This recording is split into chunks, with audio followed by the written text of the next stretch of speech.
जय हिंद दोस्तों। तो आज की न्यूज़ यहाँ पे मैं आपको बता दूं कि निकल के आ रही आरबीआई के नए गवर्नर जो कि हमारे शक्तिकांत दास थे, वो जो है आरबीआई के गवर्नर हट चुके हैं और यहाँ पे संजय मल्होत्रा 1990 आईएएस बैच के जो है यहाँ पे आरबीआई के गवर्नर बनाए जा चुके हैं। जी हाँ दोस्तों, ये आईएएस बैच के जो है, हालांकि ऐसा कोई अपार्टमेंट है नहीं, सारा कुछ आपको डिटेल में बताएंगे क्योंकि जो है बात सिर्फ इतने से मैं ख़त्म नहीं करता हूँ, काफ़ी चीज़ें और भी लेकर आया हूँगा क्योंकि आदमी यूपीएससी का हूँ। तो चलिए वीडियो स्टार्ट कर लेता हूँ। तो सबसे पहले बात करी जाए तो आरबीआई की जो स्थापना हुई थी वो हिल्टन यंग कमीशन की जो है सिफारिश पे जो है 1935 में जो है इसकी जो है स्थापना की गई थी और डॉक्टर बी आर अम्बेडकर का भी काफ़ी रोल था। और बी आर अम्बेडकर की एक बुक है रूपी करके, उसको थोड़ा सा याद कर लेना। 1 अप्रैल 1935 को जो है इसकी इस्टेब्लिश्ड हुई। ये जो है 1 अप्रैल 1935 जो है मूर्ख दिवस के रूप में भी मनाया जाता है, फूल डे करके, ऐसे जो है 2-4 छपरी लोग मनाते हैं। फिलहाल अगला जो है इसकी ऑनरशिप जो है वो गवर्नमेंट ऑफ इंडिया और मिनिस्ट्री ऑफ फाइनेंस के अंतर्गत होती है। गवर्नर जो है इस समय प्रेजेंट में संजय मल्होत्रा जी हैं। और जो है इसकी मैं बात करूँ तो ये हमारे देश की कॉन्स्टिट्यूशनल बॉडी नहीं है, ये एक स्टैट्यूटरी बॉडी है जो कि जैसा कि आपको पता होगा गवर्नमेंट ऑफ इंडिया एक्ट 1935। और दूसरा चीज़ अगर देखें तो आरबीआई जो है पहले ये जो है कोलकाता में इस्टेब्लिश की गई थी, उसके बाद 1937 में मुंबई में जो है इस्टेब्लिश की गई थी। नेक्स्ट चीज़ अगर बात किया जाए तो जो आरबीआई है ये इंडिया को इंटरनेशनल मॉनेटरी फंड जो कि जो है आपको लोन देता है, इसमें भी जो है गवर्नमेंट ऑफ इंडिया के बिहाफ पे आरबीआई जो है उसमें नेतृत्व करती है जा करके। और दूसरी चीज़ अगर देखा जाए तो नेक्स्ट थिंग अगर हम देखें तो आरबीआई की जो मॉनेटरी पॉलिसी है, यानी कि भारत में जो है मॉनेटरी पॉलिसी का काम जो है, यानी कि जितना भी जो है मॉनेटरी पॉलिसी 2 प्रकार की होती हैं, qualitative monetary policy and quantitative monetary policy. उनको भारत में जो है उसको नियंत्रण करना, सीपीआई को नियंत्रित करना और इन्फ्लेशन को नियंत्रित करना, रेपो रेट को नियंत्रित करना, ये सारे काम जो है आरबीआई देखती है, रिजर्व बैंक ऑफ इंडिया। दूसरा का चीज़ अगर हम देखें, नेक्स्ट चीज़ अगर हम देखें तो ये जो है हमारी जो आरबीआई है वो बहुत दिनों तक अस्तित्व में रह नहीं पाई। जी हाँ, क्योंकि ये नेशनलाइज्ड हो गई 1 जनवरी 1949 को, 1949 1 जनवरी को ये नेशनलाइज्ड हो गई और फिर ये जो है हमारे स्टेट के कंट्रोल में आ गई, यानी कि सरकारी हो गई।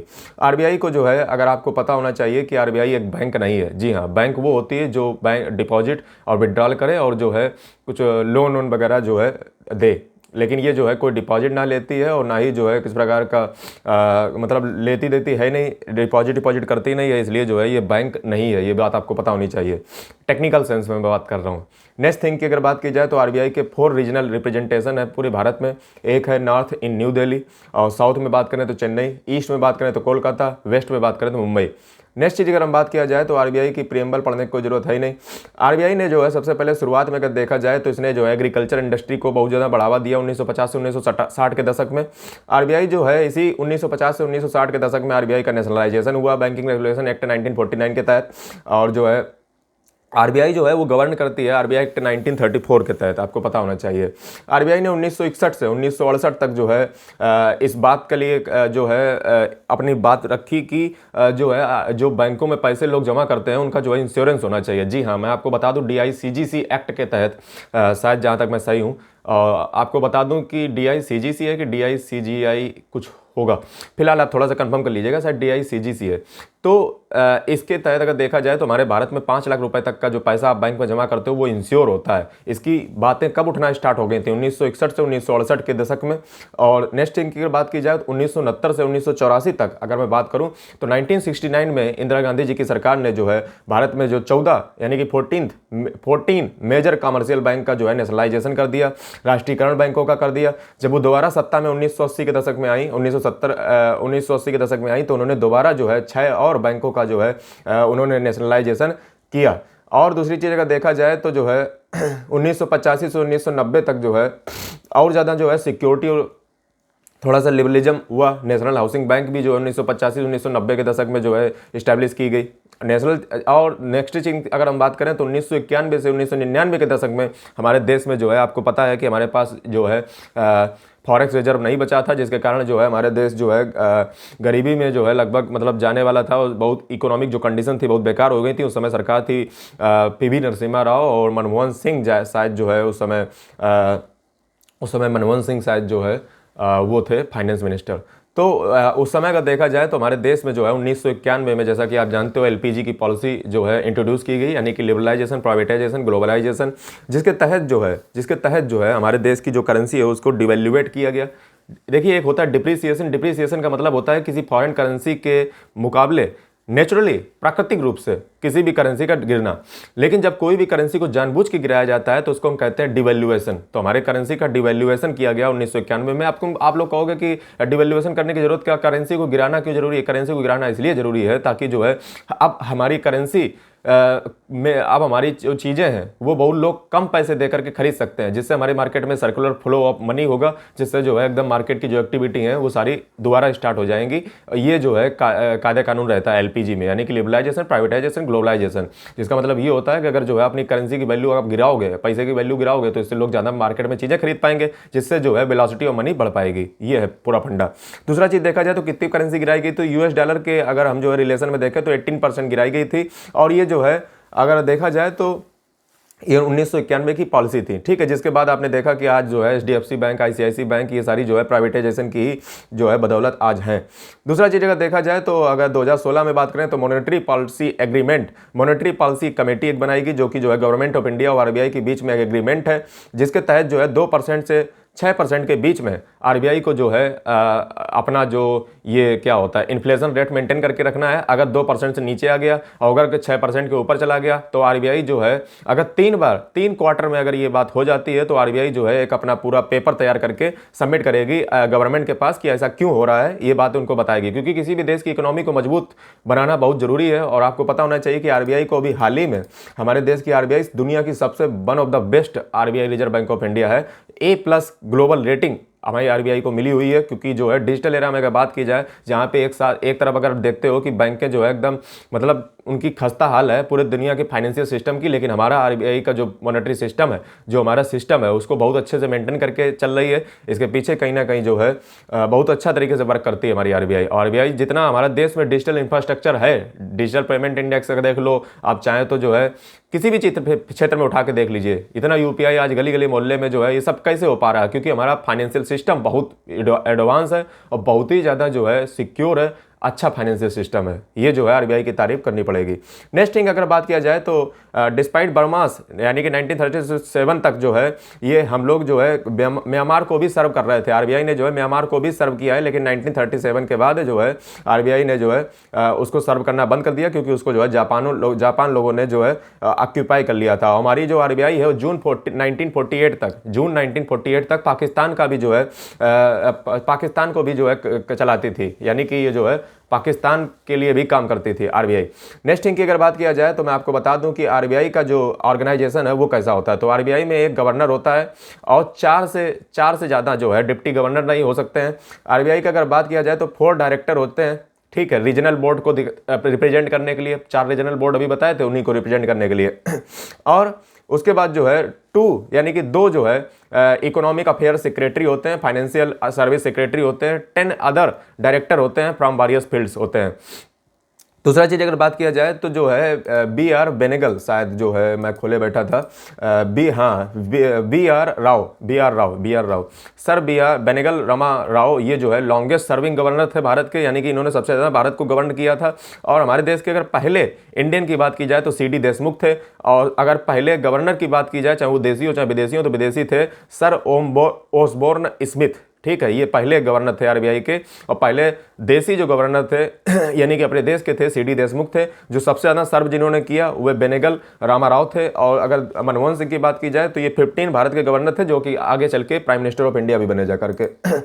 नेक्स्ट चीज़ की अगर बात करें तो जो है आरबीआई का जरा सेंट्रल बोर्ड ऑफ डायरेक्टर को समझ लीजिए कि कैसा स्ट्रक्चर होता है। सबसे ऊपर पे गवर्नर होता है, उसके बाद डिप्टी गवर्नर, उसके बाद एग्जीक्यूटिव डायरेक्टर्स, उसके बाद प्रिंसिपल चीफ जनरल मैनेजर, उसके बाद चीफ जनरल मैनेजर, और उसके बाद जो है deputy general manager, assistant general manager, managers, assistant manager और सपोर्ट स्टाफ। इस प्रकार से जो है आरबीआई का कुछ खाका तैयार होता है। नेक्स्ट थिंग की अगर बात किया जाए तो गवर्नर ऑफ आरबीआई का जो है अपॉइंटमेंट जो करने का काम होता है वो financial sector regulatory appointment search committee यानी कि FSRASC के द्वारा जो है किया जाता है, which is presided over by cabinet secretary made the recommendation for the appointment, यानी कि जो है ये कैबिनेट सेक्रेटरी के द्वारा जो है प्रिसाइड की जाती है। और इसमें रिकमेंडेशन देता कौन है? तो वो देती है FSRASC, financial sector regulatory appointment search committee, ये जो है कैबिनेट सेक्रेटरी को जो है सिफारिश करती है, जिसके बाद कैबिनेट सेक्रेटरी जो है फर्दर ये जो है उसको आगे बढ़ाता होगा, सीधी बात प्रधानमंत्री जाता होगा। अगला नेक्स्ट बात की जाए तो section 8 class 4 of RBI act कहता है कि governor and deputy governor shall hold office for such term not exceeding 5 years, यानी कि 5 साल के लिए इनका ऑफिस होता है और इसके बाद इनका फर्दर जो है एक्सटेंड किया जा सकता है। और ये जो है आरबीआई ये जो है डिपेंड करता है उस सरकार के ऊपर। रीअपॉइंटमेंट पॉसिबल है। क्वालिफिकेशन क्या है, तो क्वालिफिकेशन जो है इनके लिए कोई भी नहीं है, ठीक है, ज़्यादातर जो है आईएएस बैच के ही बन जाते हैं। नेक्स्ट थिंग की अगर बात किया जाए तो गवर्नर जनरल जो है, यानी कि जो गवर्नर है इसको जो है सेंट्रल गवर्नमेंट जो है रिमूव कर सकती है। और इसमें जो है अगर हम बात किया जाए तो आरबीआई के कुल जो है 26 डिपार्टमेंट होते हैं, ठीक है, जिसमें मार्केट, रिसर्च, सर्विस, सपोर्ट, इस प्रकार से जो है कुछ 26 डिपार्टमेंट हैं। आरबीआई की अगर बात की जाए तो ये जो है ये फंक्शन किस प्रकार से करती है, क्या इसके फंक्शन होते हैं, तो आरबीआई जो है इसका जो मॉडल है वो बैंक ऑफ इंग्लैंड पे बेस्ड है, बैंक ऑफ इंग्लैंड पे जो है इसका बेस्ड है। आरबीआई जो है अगर मैं बात करूं तो आरबीआई को हमारे देश में जितने भी नोट करेंसी छापने की जो ताकत है वो आरबीआई को सेक्शन 22 ऑफ आरबीआई एक्ट 1934 के तहत जो है आरबीआई को इशुएंस ऑफ करेंसी नोट का जो है पावर दिया गया है। लीगल टेंडर, यानी कि किसी हमारे देश में कौन सी करेंसी का लीगल टेंडर का मतलब होता है जिसमें आप कुछ भी बाय सेल कर सकते हो, ऐसे नहीं कि कुछ भी दे करके तुम कुछ खरीदने लगो जा करके। जब तक उसका लीगल टेंडर उसके पीछे नहीं होता है तब तक जो है आप उस करेंसी को एज ए करेंसी नहीं यूज कर सकते हो। तो इसका ताकत भी जो है आरबीआई के पास ही है। और रुपीस की जो डिनोमिनेशन है, यानी कि किस नोट में कितना रुपया लिखा जाएगा, कितना पैसा लिखा जाएगा, इसकी भी ताकत जो है आरबीआई के पास ही है। और दूसरा अगर देखा जाए तो आरबीआई जो है 10,000 रुपए से ज़्यादा के नोट जो है एक टाइम पे ज़्यादा नहीं छाप सकती है। नेक्स्ट चीज़ की अगर बात किया जाए तो ये बैंकर टू द गवर्नमेंट है, मतलब बैंकर टू द गवर्नमेंट है, यानी कि ये सेंट्रल और स्टेट गवर्नमेंट को जो है का भी बैंक है, यानी कि जो है सेंट्रल गवर्नमेंट हो चाहे स्टेट गवर्नमेंट हो उनका भी जो है बैंक का काम यही देखता है, यानी कि बैंकर टू द गवर्नमेंट है। और स्टेट गवर्नमेंट या सेंट्रल गवर्नमेंट को अगर पैसा मांगना होता है तो भी जो है ये इसी से मांग लेते हैं, आपको पता होना चाहिए। नेक्स्ट थिंग की अगर बात की जाए तो जो है आरबीआई जो होती है हमारे देश की, वो जब पैसा बहुत ज़्यादा हो जाता है तो उसको जो है सेंट्रल गवर्नमेंट के साथ शेयर भी करती है। जैसे अभी 2-3 महीने पहले आपने देखा होगा तो आरबीआई ने बहुत सारा पैसा हमारी सेंट्रल गवर्नमेंट को दिया था प्रॉफिट कर ले करके, ऐसे मतलब बता करके। नेक्स्ट थिंग अगर बात किया जाए तो आरबीआई जो है वो जो है बैंकर्स का बैंक है। जी हाँ, मतलब बैंकें जितनी भी होती हैं उनका मतलब ऐसे कह लीजिए गॉड फादर या फादर, तो वो जो है आरबीआई है, यानी कि आरबीआई ही जो है वो सबके साथ बैठ करके मतलब सभी सारी बैंकों को सुपरवाइज करता है। और ये जो है लोन वजह से देना हुआ रेपो रेट पे या एमएसएफ पे, मार्जिनल स्टैंडिंग फैसिलिटी रेट, या फिर जो है दुनिया मॉनिटर बैंकों का करना हुआ, चाहे नेट डिपॉजिट टाइम लेवलिटी सबकी देखनी होती, सारी काम आरबीआई ही करता है। नेक्स्ट, फॉरेन एक्सचेंज को मैनेजमेंट और कंट्रोल करने का काम भी जो है आरबीआई का है। इस समय अगर मैं आपको बता दूं $700 बिलियन के पार इंडिया का फॉरेन रिजर्व चल रहा है। और जो है इसको गवर्न किस प्रकार से किया जाता है, तो फॉरेन एक्सचेंज पे जो है आरबीआई का जो कंट्रोल है वो है 1973 के फॉरेन एक्सचेंज रेगुलेशन एक्ट के द्वारा। वहीं पे जो है अगर कोई भी जो है इलीगल काम करता है फॉरेन एक्सचेंज में तो जो है उसको गवर्न इलीगल काम करता है तो उसको फेमा के द्वारा जो है सजा दी जाती है। फॉरेन एक्सचेंज मैनेजमेंट एक्ट 1998 शायद अटल बिहारी जी की सरकार में आया था। नेक्स्ट थिंग की अगर बात किया जाए तो क्रेडिट कंट्रोल का काम, चाहे वो सीआरआर हो, एसएलआर हो, रेपो रेट हो, रिवर्स रेपो रेट हो, इनको जो है जो मेंटेन करने का काम है वो आरबीआई ही करती है। यानी कि क्रेडिट कंट्रोल का काम, यानी कि हमारे देश में लोन कैसे बांटा जाएगा, किस रेट पे बांटा जाएगा, इसका काम भी जो है यही करती है। अगर कोई भी बैंक अगर किसी प्रकार की जो है अगर गलत हरकत करती है तो उसको जो है चेतावनी देना, लेटर लिख के, वो भी जो है इसी का कार्य है। लेंडर ऑफ लास्ट रिजॉर्ट, यानी कि जो है जब कोई भी जो है बैंक जब कोई भी जो है किसी सरकार को पैसा नहीं देता है या कोई भी नहीं देता है तो वो जो है आरबीआई ही उसका लेंडर होता है लास्ट, यानी कि जो है आरबीआई ही लास्ट लेंडर है, यही जो है सबको जो है कर्ज दे सकती है, अंत में जो है यही काम आती है। लीगल टेंडर मैंने आपको बता ही दिया, ठीक है। नेक्स्ट थिंग की अगर बात किया जाए तो control and supervision of bank, यानी कि बैंकों के ऊपर भारत में जो है जितना कंट्रोल का काम होता है, चाहे वो लाइसेंस हो, चाहे ब्रांच एक्सपेंशन हो, चाहे एसेट हो, लिक्विडिटी हो, मैनेजमेंट हो, चाहे ऑपरेशन प्रोसीजर हो, मर्जर हो, कंस्ट्रक्शन हो, लिक्विडेशन हो, ये सारे काम जो है आरबीआई देखती है according to the RBI act 1934 और बैंकिंग रेगुलेशन एक्ट 1949 के तहत रेगुलेट करती है। ये बात आपको पता होनी चाहिए। प्रमोशनल फंक्शन क्या है आरबीआई के, तो प्रमोशनल फंक्शन का मतलब ये है कि बैंकिंग की जो हैबिट है वो इंडिया में लोगों के जो है डरवाए, और ये जो है एक्सपर्ट भी हायर करना जो है इसका ही काम है, ठीक है। और इसके लिए जो है एक्सपोर्ट इंपोर्ट बैंक भी इसे बनाई गई है, गारंटी कोऑपरेशन बनाई गई है। एग्रीकल्चर के लिए क्रेडिट देना ये भी जो है इसी का काम, मतलब जो है एग्रीकल्चर के लिए एग्री क्रेडिट देना और स्मॉल स्केल इंडस्ट्री को जो है प्रमोट करना, ये भी जो है इसी का काम है। इनडायरेक्ट फाइनेंस करना कोऑपरेटिव सेक्टर को, वो भी जो है इसी का काम है। और इंडस्ट्रियल फाइनेंस को भी जो है अरेंजमेंट करना, ये भी जो है आरबीआई का काम है। नेक्स्ट थिंग की अगर बात किया जाए तो जो है आरबीआई हो गया है। और ये जो है आरबीआई की कुछ सब्सिडरी हैं, वो भी आपको पता होनी चाहिए। जैसे पहली है एनसीएफई, ये आरबीआई की सब्सिडरी है, national centre for financial education. ये जो है आरबीआई की सब्सिडरी है, यानी कि आरबीआई के द्वारा ही गवर्न की जाती है, आरबीआई के अंडर ही आती है, पैसे मतलब उसी का मामला सब रहता है। नेक्स्ट की बात की जाए तो नेशनल हाउसिंग बैंक, जो कि 9 जुलाई 1988 में, जैसा कि मैंने आपको बताया, वो भी जो है आरबीआई की सब्सिडरी है। ये देखिए, मैं आपको उस एक्ट का नाम बता देता हूँ, deposit insurance and credit guarantee corporation of India, यानी कि DICGC एक्ट के तहत आपका पैसा 5 लाख रुपए तक का बैंक में इंश्योर होता है। दैट मीन्स आग लग जाए, बैंक फूट जाए, चाहे तबाही बच जाए, तो जो है आपका पैसा 5 लाख तक का इंश्योर रहता है। तो अगला अगर बात किया जाए तो भारतीय रिजर्व नोट मुद्रा प्राइवेट लिमिटेड, यानी कि BRBNPMPL, ये भी जो है आरबीआई की एक सब्सिडरी है। और जल्दी तो जो है reserve bank information technology private limited, ये भी इसी की है।